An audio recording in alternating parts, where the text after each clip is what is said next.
Hello students, welcome to notebook educare. I hope आप बहुत अच्छे होंगे। मैं एज यू सर आपका इंग्लिश टीचर। आप तमाम 12th के स्टूडेंट्स जो इंटरमीडिएट एग्जामिनेशन 2025 में शामिल होने वाले हैं, उन सभी के लिए प्रीवियस ईयर क्वेश्चन डिस्कशन का एक सीरीज लेकर आया हूं, जिस कड़ी में आज हम सभी 2024 इंटरमीडिएट साइंस इंग्लिश में पूछे गए क्वेश्चंस को डिस्कस करने वाले हैं।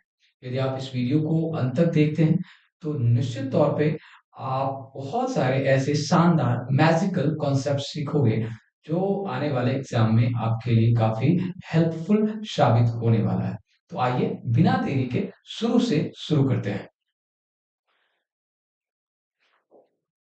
आप जैसा कि यहाँ पे देख पा रहे हो, previous year 2024 set A English section A objective type question. आप ये जानते हैं कि इंटरमीडिएट एग्जाम के जो क्वेश्चंस आते हैं वो कई सेट में होते हैं, जिसमें सेट ए हमने यहाँ पे लिया है। आप यह भी जानते हैं कि इंटरमीडिएट एग्जामिनेशन में 100 क्वेश्चंस ऑब्जेक्टिव के पूछे जाते हैं, जिसमें से किसी 50 का आंसर करना होता है। और इसमें पहले जो 60 क्वेश्चंस होते हैं वो ग्रामर पोर्शन से होते हैं, जबकि लास्ट के 40 क्वेश्चन लिटरेचर वाले पोर्शन से रहते हैं। यहाँ पे पहले ग्रामर का ही पोर्शन दिया गया है, तो इसको हम लोग देखने वाले हैं।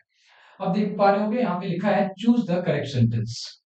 इसके लिए चार ऑप्शन है। पहले आप ये क्वेश्चन समझ लीजिए कि ये जो क्वेश्चन कह रहा है कि इसमें जो चार ऑप्शन दिए गए, इनमें से कोई एक सेंटेंस ही आपका सही है, जो आपका आंसर होने वाला है। सही सेंटेंस को चुनना है। इनमें से तीन किसी न किसी प्रकार से गलत है।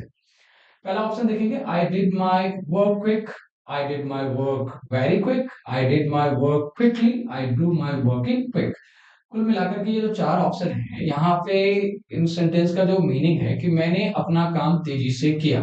काम करने की गति को बताया जा रहा, काम कितना तेजी से हुआ इस चीज को बताने का प्रयास किया जा रहा है इस सेंटेंस के माध्यम से। इसका मतलब यह है कि यहाँ पे वर्ब को क्वालिफाई किया जा रहा है, और वर्ब को क्वालिफाई करने वाला शब्द एडवर्ब होता है। और आप यह भी जानते होंगे, और नहीं जानते हैं तो जान लीजिए, इंग्लिश लैंग्वेज में जनरली हुए वर्ड्स जिसके अंत में एल वाई रहता है वो एडवर्ब्स होते हैं। जैसे loudly, carefully, beautifully, slowly, kindly etcetera बहुत सारे बोले जा सकते हैं एग्जाम्पल के लिए। और इसमें एक मात्र वर्ड दिया गया है यहाँ पे क्विकली, जो अपने वर्ब को क्वालिफाई कर रहा है, और इस हिसाब से आपका सही आंसर सी होगा। आई होप आपको समझ में आ गया होगा। दूसरे क्वेश्चन की तरफ बढ़ते हैं। लिखा गया, I didn't dash where he was going. ये बात आप समझते ही होंगे, जानते भी होंगे। बहुत आसान क्वेश्चन है कि डू, डज और डिड के बाद जो वर्ब आता है वह अपने ओरिजिनल फॉर्म में होता है, अर्थात फर्स्ट फॉर्म में होता है, मतलब V1 होता है। और यहाँ पे ऑप्शन है आपका know, knew, knowing, will, know. तो आप समझ गए होंगे, आपका सही आंसर ए यहाँ पे रहने वाला है। क्वेश्चन नंबर 3 की तरफ बढ़ते हैं। लिखा गया है कि if you invited me I dash certainly come. Option है कुड, वुड, माइट और वुड हैव। सारे ऑप्शन पास्ट में दिए गए। कैन का पास्ट फॉर्म कुड है, विल का पास्ट फॉर्म वुड है, मे का पास्ट फॉर्म माइट है, और यहाँ पे वुड हैव भी दिया गया है। आपने अगर सब्जेक्ट वर्ब एग्रीमेंट पढ़ा है डेफिनेटली, चूंकि जिस समय में आप अभी हैं, आपने अपना सिलेबस पूरा कर लिया होगा, और आपको अभी ज्यादा से ज्यादा क्वेश्चन डिस्कस करने चाहिए, मॉडल सेट, प्रीवियस ईयर, इन सारी चीजों को देखना चाहिए। तो अगर आपने सिलेबस अपना अच्छे से पढ़ा है, सब्जेक्ट वर्ब एग्रीमेंट पढ़ा है, तो उसमें आपने ग्रामर का एक रूल पढ़ा होगा कि जो कंडीशनल सेंटेंस होते हैं, कंडीशन का अर्थ है शर्त, मतलब वैसे सेंटेंस जिसमें शर्त दिए जाएंगे।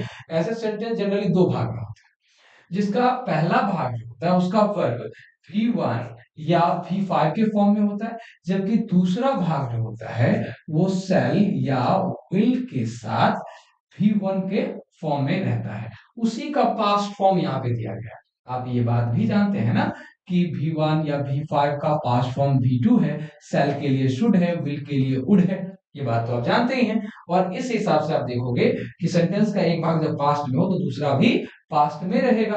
और ऐसे स्थिति में आप देखोगे कि यहाँ V2 है, तो दूसरे वाले हिस्से में शुड या वुड के साथ वर्ब फर्स्ट फॉर्म आना चाहिए।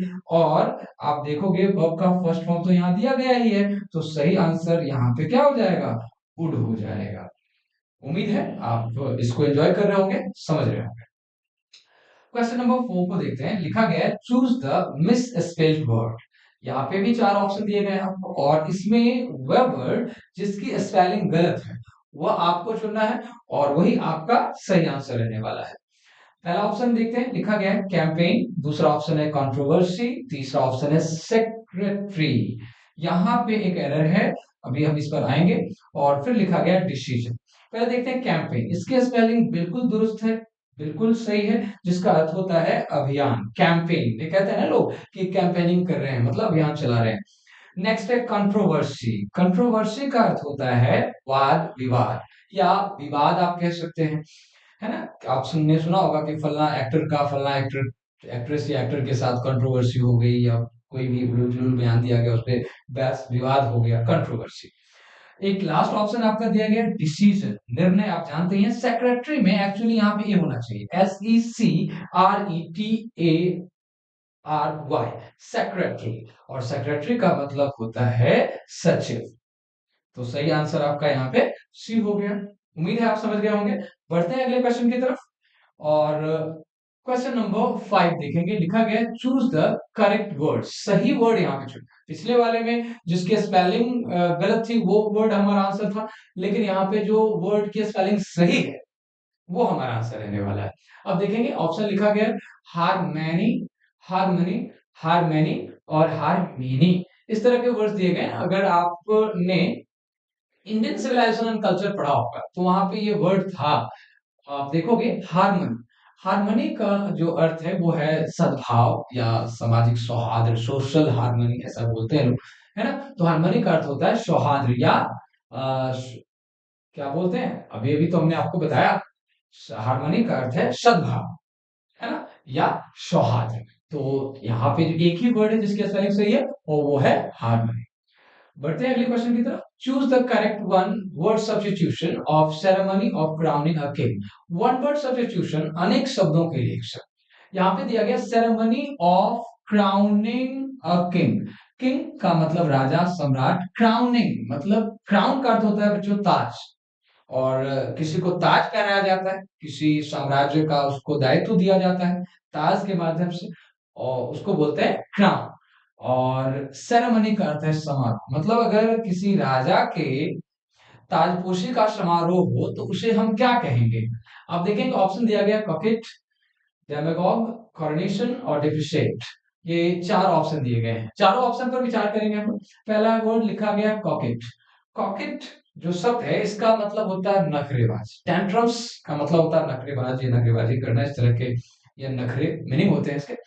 कॉकेट जिसका अर्थ है नखरेबाज, या ऐसा व्यक्ति जो अपने सौंदर्य की वजह से किसी को, अपने सौंदर्य की सहायता से किसी को मोहित करने का प्रयास करे। ऐसा आपने अगर कभी रामायण महाभारत इस तरह की चीजें देखी होगी तो उसमें आपने सुना होगा कि विश्वामित्र ऋषि जो थे तपस्या कर रहे थे, तो इंद्र भगवान जो भी उनका पर्सनल रीजन रहा होगा इसकी वजह से तपस्या वो भंग करना चाहते थे। इसके लिए उन्होंने मेनका जो एक अप्सरा थी उसको भेजा था, और मेनका का काम वहां पे क्या था, कॉकेट का ही तो काम था। वो अपनी खूबसूरती की वजह से, अपनी अदाओं की वजह से जो है ऋषि विश्वामित्र की जो है तपस्या भंग करना चाहती थी। तो कॉकेट का मतलब समझ गए होंगे। कॉकेट का मतलब है नकलीबाज, या ऐसा व्यक्ति जो अपने सौंदर्य या खूबसूरती की वजह से किसी को मोहित करना चाहे। तो निश्चित तौर पर ये तो मैच कर नहीं रहा, ऐसा कोई मीनिंग है निकल नहीं रहा। दूसरा देखेंगे डेमागॉग। डेमागॉग का मतलब होता है दलपति, मतलब जो कुछ लोगों का नेता हो, या कुछ लोगों को उनकी भावनाओं को जगाकर, उनकी चीजों को जगाकर उसका नेता बने, ऐसे लोगों को जो है डेमागॉग कहते हैं। तीसरा ऑप्शन यहाँ पे आपका करेक्ट ऑप्शन है। यहाँ लिखा गया कोरोनेशन। कोरोनेशन का अर्थ होता है ताजपोशी, और पूछा भी तो वही गया है। तो आपका सही आंसर ये है। ऐसे डी वाले ऑप्शन पर भी हम विचार कर लेते हैं, क्योंकि ये वर्ड्स जब आप सीखते हैं, सिर्फ सही आंसर क्या है उससे काम नहीं चलेगा। जो वर्ड्स दिए गए हैं उनको भी जानने का प्रयास करिए, क्योंकि ये मिसेस वेज वर्ड में पूछे जा सकते हैं, या और भी किसी तरह से आपसे इसकी स्पेलिंग पूछी जा सकती है, तो जान लेना जरूरी है। अगला वर्ड है डिप्रिशिएट। डिप्रिशिएट मतलब किसी के बारे में उलझुल बातें करना, नीचा दिखाना, बकवास करना, किसी के बारे में अपमान करना, इस तरह के मीनिंग है इसके। सही आंसर आपका यहाँ पे सी हो जाएगा, कोरोनेशन। अगला क्वेश्चन पे चलते हैं। लिखा गया choose the correctly spelled word. जो वर्ड जिसकी स्पेलिंग सही है वो हमारा आंसर है ना। पहला वर्ड है कॉन्सेंट, कॉन्सेंट, कॉन्सेंट, सभी तो कॉन्सेंट ही लिखे गए, लेकिन कॉन्सेंट जो सही स्पेलिंग है CONSENT, और कॉन्सेंट का मतलब होता है सहमति, है ना। एकमात्र ऑप्शन सी आपका सही है। अगले क्वेश्चन पे देखेंगे, लिखा गया है they should not dash upon the poor, है ना। और ऑप्शन दिया गया look up, look down, look after, look on. अब ये जो फ्रेज दिए गए हैं इसका मीनिंग अगर आप जान रहे हैं तो निश्चित तौर पर आप इस सवाल का आंसर भी समझ गए होंगे। देखते हैं, पहला है लुक अप।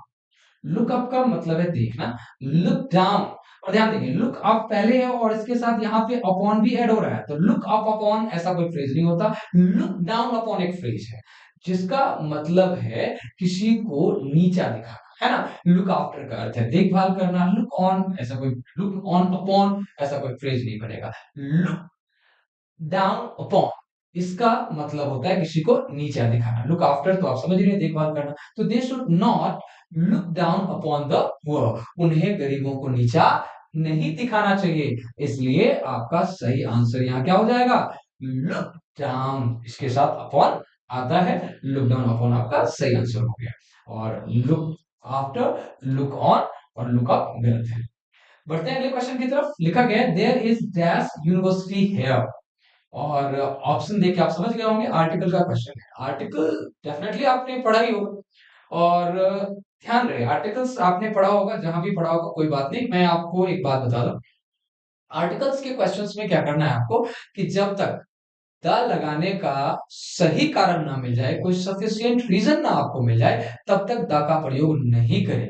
अदरवाइज आप क्वेश्चन गलती कर बैठोगे, है ना। देखते हैं क्या कुछ लिखा है। There is dash university here, a and the, और फिर नो आर्टिकल। आप जानते हो यहाँ पे द लगाने का कोई खास वजह नहीं है। यूनिवर्सिटी है तो ऐसा कोई रीजन, कोई रूल तो नहीं है कि यूनिवर्सिटी शब्द के पहले हमें द लगाना है ना। और कोई यहाँ पे रूल्स सेट भी नहीं हो रहा, तो आपको आइदर ए और एन चुनना पड़ेगा, है ना। और नहीं तो फिर नो आर्टिकल, यहाँ पे ए और एन आ सकता है, और इनमें से हमें एक सही आंसर चुनना है। यूनिवर्सिटी का अगर आप प्रोनाउंसिएशन करेंगे तो यूनिवर्सिटी, यो साउंड आ रहा है, मतलब ये कॉन्सोनेंट साउंड है ना। आप जानते हैं साउंड दो तरह के होते हैं, vocal sound and consonant sound. वैसे साउंड जो डायरेक्ट हमारे वोकल कोड से निकलते हैं वोकल साउंड कहलाते हैं। जो साउंड वोकल कोड से निकलते तो हैं, लेकिन उसके बाहर आने में जो हेल्प करता है, जैसे हमारा टंग, टीथ, लिप्स, पैलेट्स एक्सेट्रा, तो ऐसे साउंड को हम कॉन्सोनेंट साउंड कहते हैं। जनरली हिंदी में अ से लेकर अंग तक के जो साउंड्स होते हैं वो वोकल साउंड में आते हैं, रेस्ट साउंड जो है कॉन्सोनेंट साउंड में आते हैं। और आप देख रहे हो यूनिवर्सिटी यो साउंड कर रहा है, और इसलिए हमारा जो सही आंसर है यहाँ पर ए रहने वाला है। ए, ई, आई, ओ, यू के पहले आप जो ए लगा एन लगाते हैं वो वाला कॉन्सेप्ट यहाँ पे आपका गलत हो जाएगा। आई होप आपको समझ में आ गया होगा। बढ़ते हैं अगले क्वेश्चन की तरफ। अगला क्वेश्चन है Rajesh is still shouting, Rajesh is still shouting, choose the correct option. Option देख करके आपको ये समझ में आ रहा होगा कि ये क्वेश्चन टैग करना है आपको यहाँ पे, है ना। क्वेश्चन जोड़ना है, और क्वेश्चन टैग भी आपने पढ़ा हो, नहीं पढ़ा है तो हमारे वीडियोस को देखते रहिए। कुछ समय बाद हम लोग नहीं, इनफैक्ट मैं क्वेश्चन टैग भी पढ़ाने वाला हूँ, उसकी वीडियो भी आपको देखने को मिल जाएगी। फिलहाल जो क्वेश्चन इसको सॉल्व करते हैं। Rajesh is still shouting dash, not he is, not is he, wasn't he, isn't he. अगर आपने थोड़ा बहुत भी क्वेश्चन टैग पढ़ा है तो आपको पता होगा कि क्वेश्चन टैग दो तरह के होते हैं, negative question tag and affirmative question tag. जो सेंटेंस नेगेटिव होगा उसका क्वेश्चन टैग अफर्मेटिव होगा, जो सेंटेंस अफर्मेटिव होगा उसका क्वेश्चन टैग नेगेटिव होगा। अब यहाँ पे आप देखो सेंटेंस में कोई नेगेटिव वर्ड नहीं है। ध्यान रहे कि सिर्फ नॉट, नो, इन सभी वर्ड से ही कोई सेंटेंस नेगेटिव नहीं हो। इसके अलावा never, neither, none, nobody, no one, seldom, hardly, scarcely, ऐसे वर्ड भी सेंटेंस में यूज किए गए हो तो वो सेंटेंस नेगेटिव कंसिडर किया जाएगा। सेंटेंस है Rajesh is still, Rajesh is still shouting dash. आप जानते हैं अगर सेंटेंस अफर्मेटिव है तो क्वेश्चन टैग नेगेटिव होगा, और अगर नेगेटिव क्वेश्चन टैग होगा तो उसमें हेल्पिंग वर्ब होगा, हेल्पिंग वर्ब के साथ नॉट जोड़ा जाएगा, और फिर जो है लास्ट में उसका सब्जेक्ट जो प्रोनाउन वाले फॉर्म में होगा, है ना, वहां पे क्वेश्चन मार्क लास्ट में फिर दिया जाएगा। इसमें नॉट नहीं है तो क्वेश्चन टैग जो होगा उसमें नॉट ही होगा। और आप ये भी जानते होंगे कि क्वेश्चन टैग में हमेशा हेल्पिंग वर्ब और नॉट के कॉन्ट्रैक्टेड फॉर्म को ही यूज किया जाता है। कॉन्ट्रैक्टेड फॉर्म मतलब जो संक्षिप्त उसका रूप है उसको यूज किया जाता है। जैसे do plus not don't, does plus not doesn't, are plus not aren't, is plus not isn't, am plus not no, amn't नहीं, एम प्लस नॉट आरंट होता है। अब देखोगे तो आप ये समझ गए होंगे कि यहाँ पे जो सेंटेंस है ये अफर्मेटिव सेंटेंस है, क्वेश्चन टैग नेगेटिव होने वाला है। हेल्पिंग वर्ब आप देखिए, हेल्पिंग वर्ब है आपका इज, और इज में जब आप नॉट जोड़ेंगे तो क्या होगा, इजंट। और इजंट वाला तो एकमात्र ऑप्शन ही है और वो है डी। फिर लास्ट में सब्जेक्ट लिखा जाता है, राजेश लिखा गया है। और आप जानते हैं कि क्वेश्चन टैग का सब्जेक्ट जो है वो कोई प्रोनाउन होने वाला है, पर्सनल प्रोनाउन में यूज होता है। तो राजेश एक लड़का है और लड़का का प्रोनाउन क्या होता है, ही होता है। आप जानते हैं मेल के लिए ही, फीमेल के लिए सी, कोई वस्तु हो, आइडिया हो, उसके लिए इट, और अगर प्लूरल नंबर में कोई चीज दी गई हो तो उसके लिए दे। तो आई होप आपको अच्छे से समझ आ गया होगा कि यहाँ पे सही आंसर आपका इजंट ही रहने वाला है। बढ़ते हैं अगले क्वेश्चन की तरफ। लिखा गया choose the correct antonym of trivial. Trivial का हमें सही उल्टा शब्द, उल्टा शब्द कहने का मतलब है विलोम शब्द, है ना, वो चुनना है ना। एंटोनिम्स का क्वेश्चन है बच्चे। ट्रिवियल जो शब्द है इसका मतलब जानना जरूरी है। इसका मतलब है मामूली। और अगर आपको मीनिंग समझ में आ गया तो आप देख लो। पहला ऑप्शन है रूरल मतलब ग्रामीण, इंपॉर्टेंट महत्वपूर्ण, लॉस नुकसान, और आर्टिफिशियल मतलब बनावटी या कृत्रिम ऐसा कहते हैं। तो आप देख लो सही आंसर आपका क्या हो जाएगा, बी, इंपॉर्टेंट। मामूली का सही एंटोनिम्स क्या हो जाएगा, इंपॉर्टेंट। समझ में आ रहा है ना। बढ़ते हैं अगले क्वेश्चन की तरफ। क्वेश्चन नंबर 12 पे देखिए, लिखा है this child is very dash to me. यह बच्चा मेरे लिए बहुत डैश है। तो बहुत क्या है, ऑप्शन है डियर। देखिए डी डबल ई आर, ये डियर का अर्थ क्या है, हिरन। डियर ये सही आंसर है आपका। डियर साहस करना, यहाँ पे गलत है।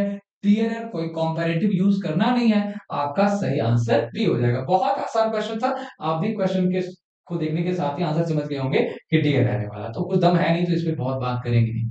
क्वेश्चन नंबर 13 देखिए, Akbar was dash novelist king. फिर से आर्टिकल का क्वेश्चन आपको दिया गया।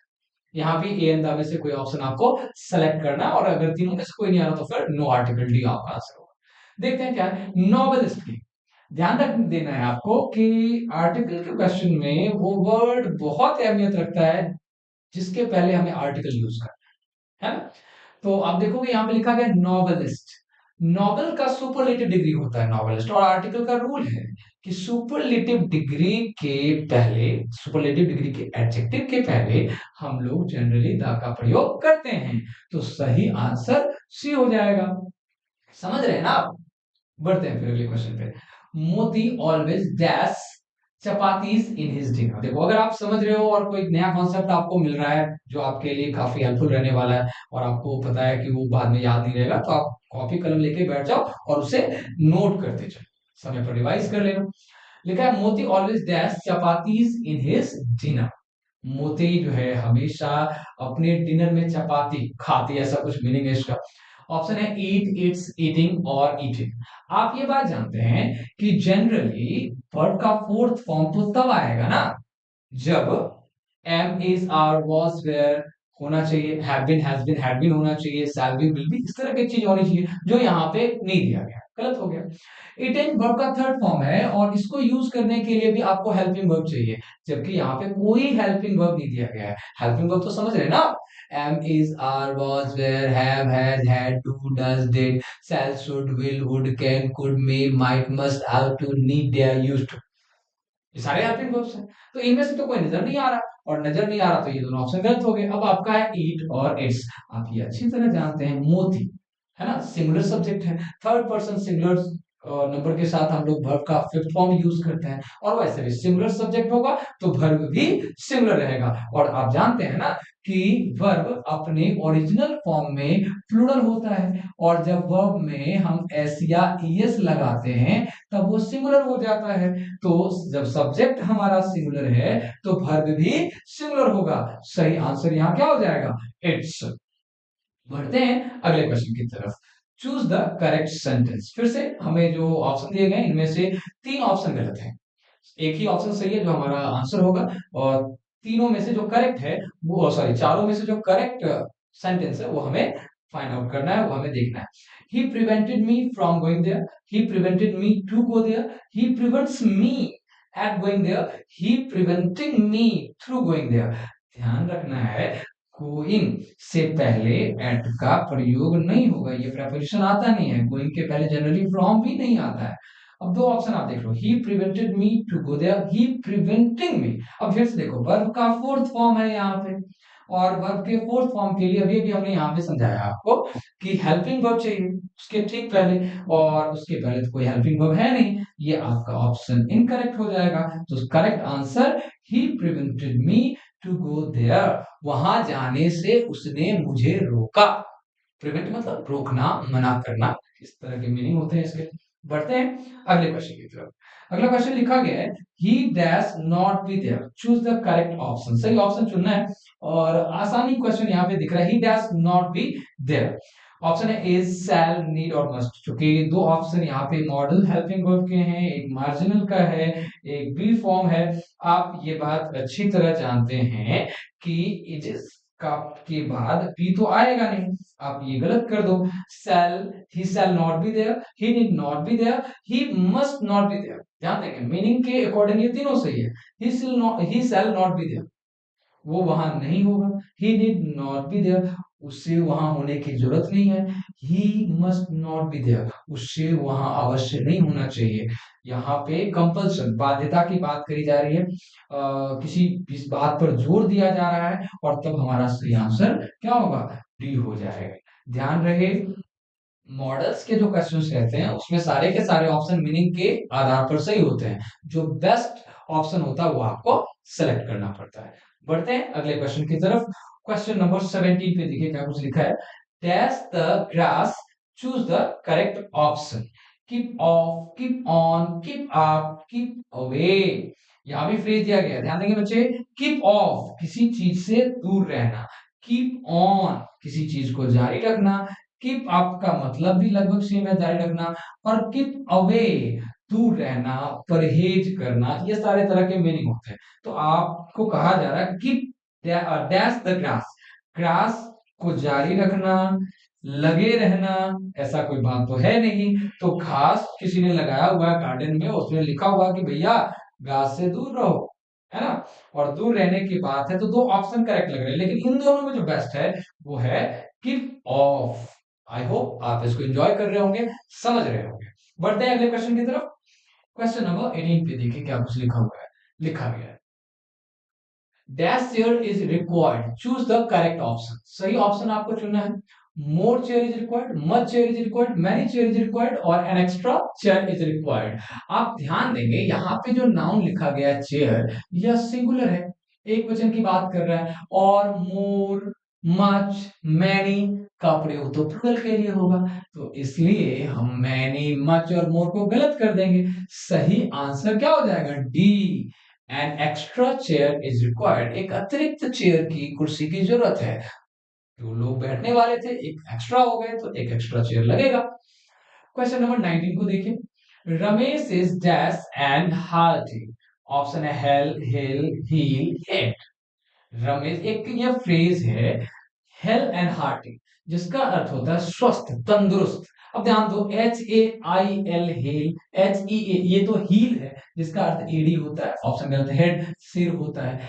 HAIL और HALE, ये hello, HALE hello and hearty, इसका मतलब होता है स्वस्थ और तंदुरुस्त। तो Ramesh is hello and hearty, Ramesh एकदम स्वस्थ और तंदुरुस्त है। सही आंसर ये हो जाएगा। बढ़ते हैं अगले क्वेश्चन की तरफ। क्वेश्चन नंबर 20 पे लिखा गया, चूज द करेक्ट सेंटेंस। फिर से ऐसा दिया गया जहां पे आपको सही सेंटेंस फाइंड आउट करना है। Women were very seldom convict. His eyes had hardly closed, or hardly had he settled into his seat when Radha chose in, और hardly nobody came।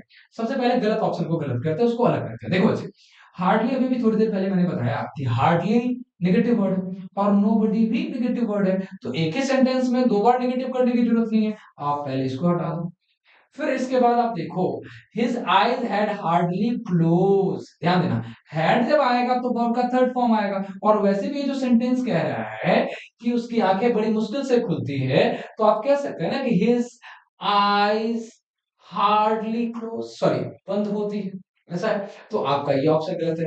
Women were very seldom conflict, ये option भी आपका बिल्कुल गलत लग रहा है। तो सही आंसर है hardly had he saddled into his seat when Radha charged in.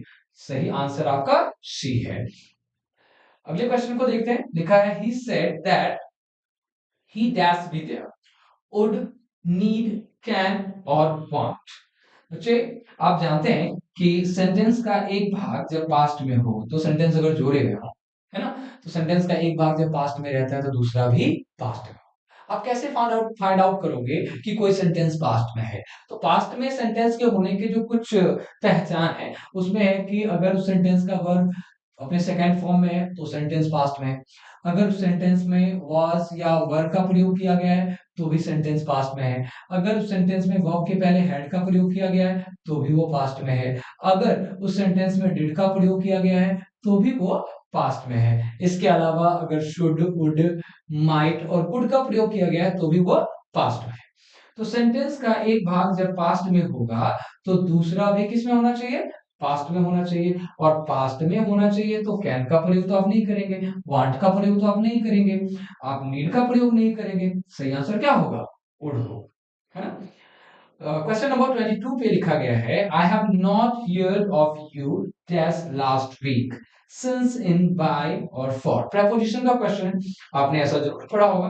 Point of time और पीरियड ऑफ टाइम।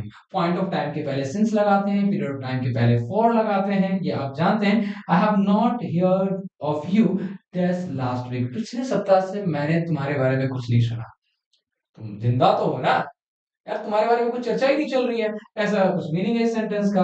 और आप देखोगे लास्ट वीक, है ना, तो ये पॉइंट ऑफ टाइम को बता रहा है, पॉइंट ऑफ टाइम को अगर ये बता रहा है तो हमें सिंस को सही आंसर के रूप में सेलेक्ट करना पड़ेगा। आई होप आप समझ गए होंगे। क्वेश्चन नंबर 23 पे दिया गया है there are 7 days in dash. बहुत आसान क्वेश्चन है, हलवा है एकदम ये तो। वीक और सिक, सिक का मतलब है बीमार। सप्ताह में देयर आर 7 days, 7 दिन होते हैं इन ए डैश, डैश में तो बीमार में 7 दिन होता है, गलत बात है भैया। वीक ये तो सही है सप्ताह, वीकर कमजोर गलत ऑप्शन है, वीक कमजोर, कमजोर में 7 दिन होता है नहीं, सप्ताह में 7 दिन होता है। सही आंसर आपका यहाँ पे सी, वीक। बढ़ते हैं अगले क्वेश्चन की तरफ। क्वेश्चन नंबर 24 पे आप देखोगे तो आपके सामने दिया गया है the police dash the thief, arrest, arrested, arresting, has arrest. बच्चे, जो पुलिस शब्द है यह प्लूरल नाउन के रूप में प्रयोग किया जाता है। और आप जानते हैं ना, जब आपके सेंटेंस का सब्जेक्ट प्लूरल हो तो उसका वर्ब भी प्लूरल होने वाला है। और प्लूरल होगा तो पहले आप हैज वाले ऑप्शन को गलत कर दो। फिर लिखा गया अरेस्टिंग, आप जानते हैं वर्ब के फोर्थ फॉर्म के लिए उसके पहले हेल्पिंग वर्ब की आवश्यकता होती है, तो यहाँ तो भैया कोई हेल्पिंग वर्ब है नहीं, तो आप इसको हटा दो। अब है अरेस्ट और अरेस्टेड, एक प्रेजेंट को रिप्रेजेंट कर रहा है, दूसरे पास्ट को रिप्रेजेंट कर रहा है। The police arrest the thief, police चोर को गिरफ्तार करती है ना। और the police arrested the thief, police ने चोर को गिरफ्तार किया। चोर को गिरफ्तार करना कोई हैबिचुअल एक्शन नहीं है, डेली डेली चोर ही पकड़ा जा रहा है, डेली डेली चोर को ही गिरफ्तार कर रहे हैं, ऐसा नहीं है। पुलिस के पास और भी काम है भैया, डेली डेली चोर तो मिल नहीं रहे, है ना। सो आप इस वाले ऑप्शन को इनकरेक्ट कर दो, सही आंसर है अरेस्टेड। और वैसे भी मैं आपको एक बात बता दूं, अगर दो ऑप्शन आपको सही लग रहे हैं, एक ऑप्शन प्रेजेंट के हैं, दूसरा ऑप्शन पास्ट के हैं, तो आप ये ध्यान रखेंगे कि आप प्रेजेंट वाले के साथ जाएंगे, पास्ट वाले को आप छोड़ देंगे। सॉरी, इट इज करेक्ट, मैं बोलने में थोड़ा सा हेजिटेट हो गया। बढ़ते हैं क्वेश्चन नंबर 25 पे। They decided dash the white car, about, on, in और ऑफ। प्रेपोजिशन का क्वेश्चन दिया गया आपको यहाँ पे, सही प्रेपोजिशन सेलेक्ट करना है। दे decided dash the white car, they decided about the white car, उन्होंने उजले रंग के सफेद कार के बारे में निर्णय लिया। डिसाइड मतलब निर्णय करना, निर्णय लेना। Decided on the white car, उन्होंने व्हाइट कार पर ही निर्णय लिया। डिसाइडेड इन और ऑफ, तो आप इसको हटा ही दो, तो ऑप्शन बिल्कुल इनकरेक्ट है। विचार करने वाला ऑप्शन यहाँ पे अबाउट है और ऑन है। तो they decided about, they decided on, ध्यान रखेंगे डिसाइडेड ऑन, किसी चीज पर फैसला लिया जाता है, किसी चीज पर निर्णय किया जाता है, और उन्होंने व्हाइट कार का लेने का फैसला किया है। तो सही आंसर है बी। आप ए को इनकरेक्ट कर देंगे।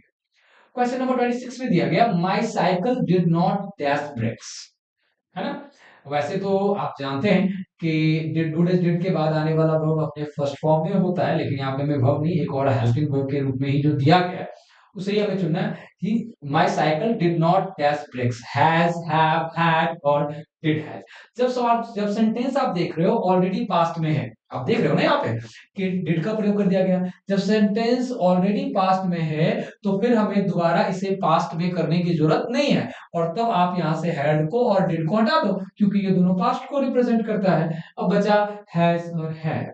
आप जानते होंगे कि जब एक वर्ब यहाँ पे ऑलरेडी पास्ट में है तो हम हैज का प्रयोग नहीं कर सकते, हमें हैव का प्रयोग करना चाहिए। My cycle did not have brakes, मेरे साइकिल में ब्रेक नहीं है ना।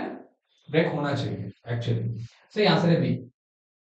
क्वेश्चन नंबर 27 की तरफ बढ़ते हैं। It is time for the bell to be rung, it is time for the bell to be rung, choose the correct active voice. यहाँ सेंटेंस पैसिव में दिया गया, एक्टिव चुनना है ना। It will be time to ring the bell, time will be when the bell rings, it is time to ring the bell, ring the bell in time. आपको मैं यहाँ पे पूरा कॉन्सेप्ट समझा देता हूँ। वॉइस अगर आपने पढ़ा होगा उसमें जो स्पेशल टाइप के सेंटेंसेस होते हैं और वो जो इट इज टाइम से शुरू होता है, इस तरह से जो शुरू होता है, दो तरह के होते हैं। एक सेंटेंस होता है जैसे इट इज, सॉरी,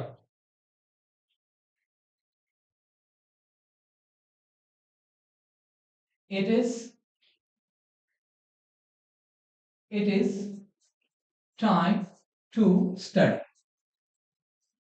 और दूसरा ले लेते हैं, it is time to study English। दो तरह के सेंटेंस वॉइस में यहां से रहते हैं, ठीक है। देखोगे तो एक में क्या है कि इंफिनिटिव का प्रयोग किया गया है, टू प्लस वर्ब का फर्स्ट फॉर्म है, लेकिन बाद में कोई ऑब्जेक्ट नहीं है। यहाँ पे भी इंफिनिटिव का प्रयोग किया गया है, यहाँ पे एक ऑब्जेक्ट इंग्लिश है। तो ध्यान देंगे कि जब इसमें ऑब्जेक्ट नहीं होता है, इंफिनिटिव का प्रयोग किया जाता है और ऑब्जेक्ट नहीं होता है, तो हम फर्स्ट वाले हिस्से को ऐसे ही रखते हैं। तो it is time to be studied, इसका पैसिव ऐसे बनाते हैं, बी लगा करके सिर्फ और सिर्फ बी लगाते हैं और वर्ब को थर्ड फॉर्म में चेंज कर देते हैं। आप जानते हैं ना कि पैसिव में हमेशा जो है वर्ब का थर्ड फॉर्म ही यूज करा जाता है। दूसरा है it is time to study English. ऐसे सेंटेंस को अगर आप देखोगे तो इसमें भी क्या करा जाता है कि पहले वाले हिस्से को सेम रखा जाता है, जैसे इट इज टाइम और फिर फॉर के साथ ऑब्जेक्ट लिख लिया जाता है। It is time for English, और जो टू स्टडी है इसको पैसिव में कन्वर्ट करा जाता है। तो टू स्टडी का भी आपने देखा, टू बी स्टडी, तो यहाँ हो जाएगा टू बी स्टडीड। तो इस तरह से जो है आप सही ऑप्शन पे पहुंच सकते हो। पहले आप ये देख लो कि बी वाला ऑप्शन कौन सा है, इसमें बी नहीं लगाया गया है, sorry it was my mistake. Actually ये पैसिव दिया ही है तो हमें एक्टिव चुनना है ना, तो बी तो पैसिव में होना चाहिए। तो एक्टिव चुनने के लिए आप देखो तो पहले वाले हिस्से को सेम रखा जाता है, तो इट इज टाइम होना चाहिए, इट विल बी टाइम नहीं होगा, टाइम विल बी नहीं होगा, rings the bell in time इस तरह से नहीं होगा, पहले वाले हिस्से को सेम रखा जाता है। तो सही आंसर आपका सी हो जाएगा, it is time to ring the bell. I hope आप समझ गए होंगे। विशेष अगर आप इस कॉन्सेप्ट को और सीखना चाहते हैं, ऐसे कॉन्सेप्ट को, तो आप वॉइस टॉपिक के वीडियो का आप इंतजार करिए, अब जल्द ही वो वीडियो भी अपलोड होगा और आप वॉइस सीख लेंगे आप वहां से। क्वेश्चन नंबर 28 की तरफ बढ़ते हैं। लिखा है ही blamed dash for the ugly situation. Option है हिमसेल्फ, योरसेल्फ, देमसेल्व्स और इटसेल्फ। यहाँ पे सारे के सारे रिफ्लेक्सिव प्रोनाउन लिखे गए हैं, और आप बड़ा आसान क्वेश्चन है, आप जानते हैं ना कि ही के लिए रिफ्लेक्सिव प्रोनाउन हिमसेल्फ होता है, योरसेल्फ यू के लिए होता है, देमसेल्व्स दे के लिए होता है और इटसेल्फ तो इट के लिए होता है। तो आप इसको हटा दो, सही आंसर आपका ए हो जाएगा। क्वेश्चन नंबर 29 की तरफ बढ़ते हैं। लिखा गया we dash be quiet in the library. चार ऑप्शन दिए गए, must not, doesn't, have to, doesn't और मस्ट। देख ध्यान देंगे, we dash be quiet in the library, हमें लाइब्रेरी में शांत होना चाहिए। आप देखो शांत नहीं होना चाहिए, बात गलत है। डजंट नहीं होगा, डोंट नहीं होगा, भैया क्या होगा, must be quiet in the library. अगर आप लाइब्रेरी जाते होंगे तो उसमें गेट पर ही लिख दिया जाता है ना कि आपको शांतिपूर्ण माहौल बनाए रखना है, कोई आवाज चूचा चपड़ नहीं करना है। तो सही आंसर आपका क्या हो जाएगा? मस्ट हो जाएगा। बढ़ते हैं अगले क्वेश्चन की तरफ। अगला क्वेश्चन लिखा गया है, I would have done a better job dash he did. Option है देन, देन, दैट और देयर। आप देखोगे यहाँ पे बेटर लिखा गया। बेटर गुड का कॉम्पैरेटिव डिग्री होता है। गुड का कॉम्पैरेटिव डिग्री क्या होता है? बेटर होता है। और अगर आपने डिग्रीज ऑफ कंपैरिजन पढ़ा है, नहीं पढ़ा तो जान लो, पढ़ा तो अच्छा, नहीं पढ़ा तो जान लो। कंपैरेटिव डिग्री के एडजेक्टिव्स के बाद जो है, जब कंपैरिजन करा जाता है तो हमें देन का प्रयोग करना होता है। और इसमें जो सही ऑप्शन है वो है देन, है ना? तो आप देन गलत कर दो, दैट को गलत कर दो और देयर को गलत कर दो। 30 क्वेश्चंस अब तक हमने डिस्कस कर लिए हैं। उम्मीद है आपको चीजें समझ में आ गई होंगी, बहुत अच्छी चीजें आपको सीखने को मिली होंगी। इससे आगे के क्वेश्चन को हम लोग अगले क्लास में डिस्कस करेंगे। इसके पार्ट 2 वाले हिस्से में डिस्कस करेंगे। वीडियो लंबा ना हो जाए इसलिए ये पहला हिस्सा है, दूसरा हिस्सा जल्द ही आपके लिए अपलोड करा जाएगा। और बाकी आप अगर हमें यूट्यूब पर देख रहे हैं तो हमारे चैनल को जरूर सब्सक्राइब करें। फेसबुक और इंस्टाग्राम पर देख रहे हैं तो हमें फॉलो करें। और ऐसे ही हम आपके लिए, आपको सिखाने के लिए अच्छी अच्छी वीडियोस लाते रहेंगे। फिर मिलते हैं नेक्स्ट वीडियो।